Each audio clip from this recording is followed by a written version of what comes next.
क्या आप जानते हैं, दुनिया में बिना किसी स्वार्थ के हमेशा परोपकार करते रहने वाला विलक्षण कौन है? कौन है ऐसा अनोखा जो अपनी परवाह नहीं करता, अपने जीवन की परवाह नहीं करता, लेकिन दूसरों के जीवन में अमृत घोलने की हमेशा कोशिश करता है? जी हाँ, पेड़। साथियों, आप सबको नमस्कार। आपको बहुत बहुत प्यार और बहुत बहुत मनोहार। आमने सामने में आपका सत्कार, दिल से सत्कार। ओहो, आज चुप बैठे हैं सारे के सारे। क्या हो गया? कोई बोल नहीं फूट रहा है? उसी की तरह, पहेली की तरह। उस पहेली में वो भी नहीं बोलता। हाँ, आप चल फिर रहे हो, चलता भी नहीं है। सुनिए पहेली। न वो बोलता है, न वो डोलता है, न वो बोलता है, न वो डोलता है, खड़े खड़े चुपचाप अमृत घोलता है, खड़े खड़े चुपचाप अमृत घोलता है कौन? बोलता भी नहीं, चलता भी नहीं, लेकिन चुपचाप अमृत घोलता रहता है। कौन है भाई? पहचानिए। आपका साथी, आपका प्यारा प्यारा साथी। अरे हम सबका, चिड़ियों का और जानवरों का, कीट पतंगों का, पशु पक्षियों का, सबका प्यारा साथी पेड़। हाँ, किसी ने कहा पेड़, तो बिल्कुल सही कहा। पेड़ कैसे? बोलता भी नहीं, चलता भी नहीं, तो डोलता भी नहीं, लेकिन चुपचाप खड़े खड़े अमृत घोलता है वातावरण में, वातावरण की सारी विषैली हवाओं को साफ करके हमारे जीने के लिए एक सुरक्षित वातावरण पैदा करता है ना? तो ऐसा है परोपकारी पेड़, ऐसा है साधु समान पेड़, ऐसा है बेहद बेहद बेहद हमारे लिए आवश्यक, हमारे जीवन का एक मुख्य अंग पेड़। ऐसा नहीं लगता कि जैसे एक साधु कोई एक पांव पे खड़ा होकर तपस्या कर रहा हो, वैसा ही पेड़ एक पैर पे खड़ा होकर सचमुच की तपस्या करता है, दूसरों के लिए जीता है, हमें हमेशा कुछ न कुछ देता है और कभी हमसे कुछ नहीं मांगता। एकदम शांत स्वभाव का, एकदम निर्मल, एकदम सरल, परोपकारी और एक बहुत ही सहायक मित्र के रूप में पेड़ हमारे सामने नजर आता है। कहानी भी उसी पेड़ की है और उस पेड़ के साधु समान स्वभाव के विपरीत एक सचमुच के साधु थे जो क्रोधी थे। इतने ज्ञानी, इतने अधिक पहुंचे हुए समर्थ साधु, लेकिन एक क्रोध ने उनका सारा बंटाधार कर दिया था। उस क्रोध के वश में होके उन्हें कुछ भी आगे पीछे सुहाता नहीं था, समझ नहीं आता था। और जब वो क्रोध में आवेशित हो जाते थे, गुस्से में लाल हो जाते थे, तो वो कुछ भी कह डालते थे, यहाँ तक कि किसी को श्राप भी दे डालते थे तो एक दिन की बात है, साधु जी जा रहे थे जंगल के रास्ते और सवेरे का समय था, ठंडी ठंडी हवा चल रही थी, खुशनुमा मौसम था और पत्तियां हिल रही थी, सूरज की किरणें पत्तियों के बीच से झांक रही थी। चिड़िया और जितने भी पशु पक्षी इधर उधर अपने अपने कामों में लगे हुए थे।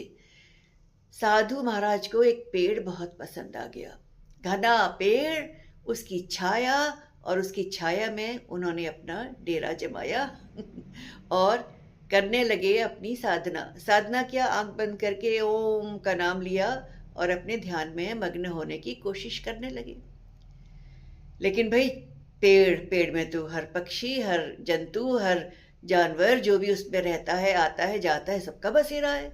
अचानक से वहां पर आ गया एक चिड़ियों का दल, बड़ा सा दल, और उनकी गुफ्तगू शुरू हो गई चू चू चू चू ची ची ची ची ची ची चू चू चू चू चू चू। और साधु महात्मा के तपस्या में, उनकी साधना में विघ्न पड़ गया। चिड़ियों का इतना शोर सुनकर साधु महाराज का तो आपा उन्होंने खो दिया और गुस्से से उनका पारा एकदम पहुंच गया आसमान पर। और उन्हें क्या कहा, चुप रहो। अब चिड़िया उनकी भाषा क्या समझती, चिड़िया को तो अपनी चींची चीचू चू चू चू चू ही समझ आती है। अब चुप रहो कि तो भाषा उन्हें समझ में आई नहीं, वो अपना उनका चालू रहा। अब साधु महाराज को और क्रोध आ गया, उन्होंने पेड़ की ओर देखा और कहा, अरे पेड़, जब इन सबको यहाँ तूने एक साथ बिठाया है तो उन्हें काबू में रख, काबू में क्यों नहीं रख सकता? तो पेड़ ने कहा, महाराज, मैं किसको काबू में रखूं, मेरे यहाँ तो किसी के आने की मनाही नहीं है, जो आता है मेरे पास बैठता है, मेरे पास सुस्ताता है, मेरे पास खुश रहता है। तो साधु जी को और गुस्सा आ गया, क्या बोले, यानी तुझे मेरे यहाँ बैठने पर भी आपत्ति है? तू कह रहा है मेरे पास जो आता है बैठ जाता है, मैं किसी को कुछ नहीं कहता, चिड़िया आती है तो बैठ जाती, तूने मुझे देखा है? मैं साधु हूँ, यहाँ साधना करने आया हूँ, अपना तप करने आया हूँ, तो तुझे तो मेरा एहसान बंद होना चाहिए, और तू मुझे पर ऐसे जवाब दे रहा है मुझसे। तो पेड़ क्या कहता, पेड़ ने अपनी आंखें झुकाई और उसने कहा कि महाराज, मेरे दरवाजे तो सभी के लिए खुले हैं, जो आता है वो यहाँ बैठता है, और जो आता है प्रेम से अपनी बातें करता है। अच्छा, अभी तुझे बैठने पे इतराज था, अब तुझे मेरे बोलने पर भी एतराज हो गया? साधु महाराज का गुस्सा और भड़क गया था, लाल पीले हो गए थे गुस्से से, क्रोध से। साधु के गुस्से का कोई ठिकाना न रहा और उसने क्या कहा, मैं तुझे श्राप तक दे सकता हूं। पेड़ बेचारा क्या करता, सिर झुकाए रहा, कुछ नहीं बोला, कुछ बोल भी नहीं पाया। और साधु ने क्या कहा, तुझे मैं श्राप देता हूं कि तुझे हमेशा हमेशा अपने एक अंग का बलिदान देना पड़ेगा। और ये कहकर साधु ने तो अपना श्राप दे दिया। पेड़ एकदम सहम गया, मुझे अपने एक अंग का बलिदान देना पड़ेगा? मेरे अंग कौन कौन से हैं? वे जड़ है, तना है, शाखाएं हैं, पत्तियां हैं, फूल हैं, फल हैं, और मुझे एक अंग का बलिदान हमेशा देते ही रहना पड़ेगा। ऐसा भला किस अंग का मैं बलिदान दूं? जड़ तो मुझे संभाल के रखती हैं, तने मुझे सहारा देते हैं, शाखाएं भोजन को चारों तरफ पहुंचाती हैं, पत्तियों को रखती हैं, पत्तियां सूरज के प्रकाश के साथ मिलकर अपने हरे रंग की सहायता से भोजन बनाती हैं, फूल सुंदरता देते हैं, खुशबू देते हैं, फल भोजन देते हैं। सभी अंग तो मेरे महत्वपूर्ण हैं, मैं कौन से अंग को अपना ऐसा मानूंगी जिसका मैं बलिदान दे पाऊंगा? तो पेड़ को परेशान किसने देखा? उसके सारे अंगों ने। और उसमें से फलों ने क्या कहा, हे अन्नदाता, आप हमारे अन्नदाता हैं, आप हमारे जीवन दाता हैं, आप हमारे विधाता हैं, आप परेशान मत होइए। आपकी परेशानी का हल एक बहुत सहज हल है।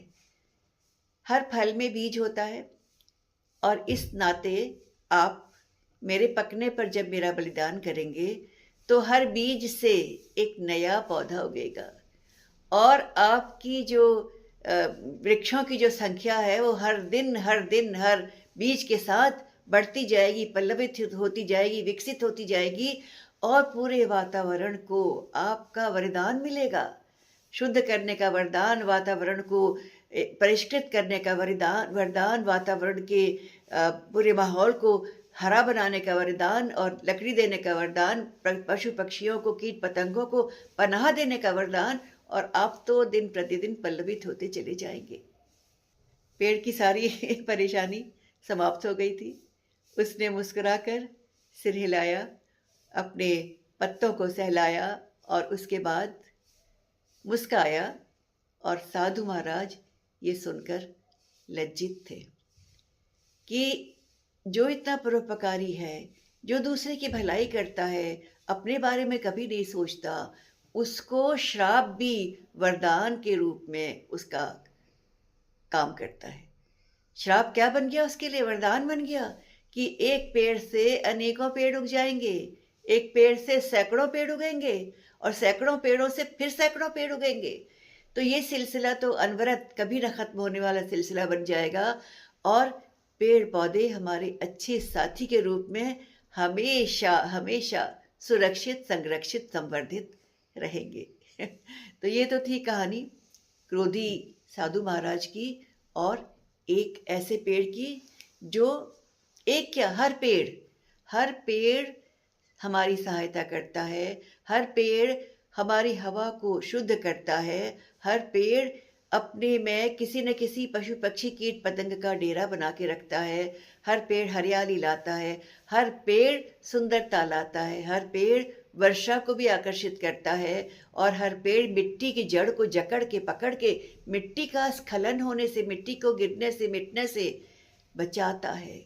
और हर पेड़ अपने जड़ों द्वारा नीचे, जमीन के नीचे एक जो पानी का स्तर है, उस पानी को बरकरार रखने में भी मदद करता है। तो है ना पेड़ कितना परोपकारी, और हर किसी का घर है, न मालूम किसका किसका घर है। अरे बड़ा अनोखा है ये पेड़ एक घर के रूप में। जानेंगे कैसे? चलिए आपको बताती हूँ कि एक पेड़ कितना अनोखा है, एक घर। तो एक आपको सुनाती हूँ कविता। बड़ा अनोखा घर है पेड़। एक अनोखा घर है पेड़, परिवारों का गढ़ है पेड़, महल अटारी से भी बढ़कर मानवता की जड़ है पेड़, मानवता की जड़ है पेड़। तरह तरह के बने घोंसले, सबको साथ बसाता पेड़, और नहीं बना पाते हैं जो घर, कोटर में अपनाता पेड़। जो अपना घर नहीं बना पाते हैं, पेड़ों की कोटर में रहते हैं। तो नहीं बना पाता है जो घर, कोटर में अपनाता पेड़। कई पक्षियों का ये घर है, सबका रैन बसेरा पेड़, तोता मैना कोयल कौवा कठफोड़े का डेरा पेड़। और बंदर के परिवार बसे हैं, ढेरों बंदर पेड़ों में उछल कूद मचाते हैं। बंदर के परिवार बसे हैं, पूरा एक मोहल्ला पेड़, कलाबाजियां उधम मचाते, झूला उन्हें झुलाता पेड़, झूला उन्हें झुलाता पेड़। और बिल्लो रानी की शैतानी भी हंसकर सह जाता पेड़, बिल्लो रानी की शैतानी भी हंसकर सह जाता पेड़, और भाग रहे चूहों को लेकिन झट बिल में दुबकाता पेड़। बिल में दुबका के बिल्ली से बचा लेता है पेड़। और मटक गिलहरी दौड़ लगाती, मटक गिलहरी दौड़ लगाती, पर न कभी झुझलाता पेड़, डरकर जब ऊपर चढ़ आती, पत्तों से सहलाता पेड़, पत्तों से सहलाता पेड़।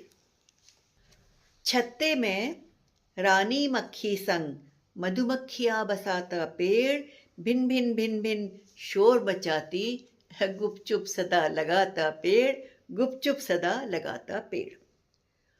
गिरगिट के संग आंख बिचौनी, खेल उसे झुठलाता पेड़, कभी डाल सा या पत्तों सा, रंग बदल दिखलाता पेड़, रंग बदल दिखलाता पेड़। गिर न पड़े उल्टे चमगादड़, सोच सहम जाता है पेड़, किंतु सांप लिपटा डालों पर, तनिक नहीं भय खाता पेड़, तनिक नहीं भय खाता पेड़। कीट पतंगों का ये घर है, कीट पतंगों का ये घर है, सबको साथ बसाता पेड़, दीमक चाहे जड़ खा जाए, किंतु नहीं झुझलाता पेड़, दीमक चाहे जड़ खा जाए, किंतु नहीं झुझलाता पेड़। और क्या करता है? पत्तों का पालना सजाकर, पत्तों का पालना सजाकर, अंडों को पनपाता पेड़, और तितली बनकर जब उड़ जाते, धीमे से मुस्काता पेड़, तितली बनकर जब उड़ जाते, धीमे से मुस्काता पेड़। अकड़ मकड़ मकड़ी रानी को कोने में भरमाता पेड़। अकड़ मकड़ मकड़ी रानी को कोने में भरमाता पेड़, किंतु देखकर उसका जाला मन ही मन चकराता पेड़। कितना अद्भुत जाला बुंडाला मकड़ी ने, ये सोचता है पेड़। और जहां चींटियों की बस्ती है, उस बस्ती का गढ़ है पेड़। जहां चींटियों की बस्ती है, उस बस्ती का गढ़ है पेड़। बिल तक उनके जाने का पथ, बिल तक उनके जाने का पथ, उन्हें बताता जड़ है पेड़, उन्हें बताता जड़ है पेड़। उल्लू को डालों पर बैठा रखवाली करवाता पेड़, उल्लू को डालों पर बैठा रखवाली करवाता पेड़, अंधियारे में कैसे देखे मानो यही सिखाता पेड़, अंधियारे में कैसे देखे मानो यही सिखाता पेड़। जुगनू की टिमटिम से खुश हो दीपावली मनाता पेड़, रात अमावस्या गहरी हो मानो दिया जलाता पेड़, मानो दिया जलाता पेड़। हवा साफ कर स्वच्छ रहो कह झूम झूम कर गाता पेड़, घर आंगन परिसर को देकर हरियाली हर्षाता पेड़, घर आंगन परिसर को देकर हरियाली हर्षाता पेड़। चौपायों पथिकों को छाया ठंडक से सहलाता पेड़, गोदी में अपनी बैठाकर बच्चों को बहलाता पेड़, बच्चों को बहलाता पेड़। घर आंगन चौपाल मोहल्ला गांव किसी का टोला पेड़, सबको अपने में सिमटाता, सबको अपने में सिमटाता, किंतु नहीं बड़बोला पेड़, किंतु नहीं बड़बोला पेड़। चूं चूं भिन भिन खौं खौं गुनगुन हर भाषा को सुनता पेड़, चूं चूं भिन भिन खौं खौं गुनगुन हर भाषा को सुनता पेड़। धर्म जाति भाषा से उठकर साथ रहो यह गुनता पेड़, साथ रहो यह गुनता पेड़।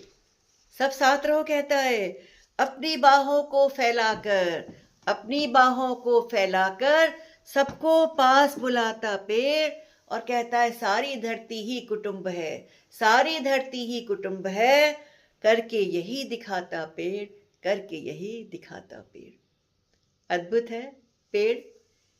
इतना सब करने के बाद भी संदेश क्या देता है? संदेश ये देता है कि पूरी धरती एक कुटुंब है, हम सब एक हैं, मिलकर साथ रहे। तो जो पेड़ इतना परोपकार करता है, इतना सदाचारी है, इतना गुण की खान है, इतना अच्छा जिसके अंदर एक जागरूक इंसान है, वो इंसान से भी बढ़कर भगवान है।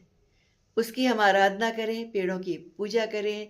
पेड़ों को पूजा करना मतलब पेड़ों को संरक्षित रखें, उन्हें सुरक्षित रखें, उन्हें पनपाएं, उन्हें बोएं, बीज उगाएं, बीजों से पौधे, पौधे से पेड़, और पूरी धरती को हरा भरा बनाएं, हरा भरा बनाकर अपने मन में खुशियां पाएं।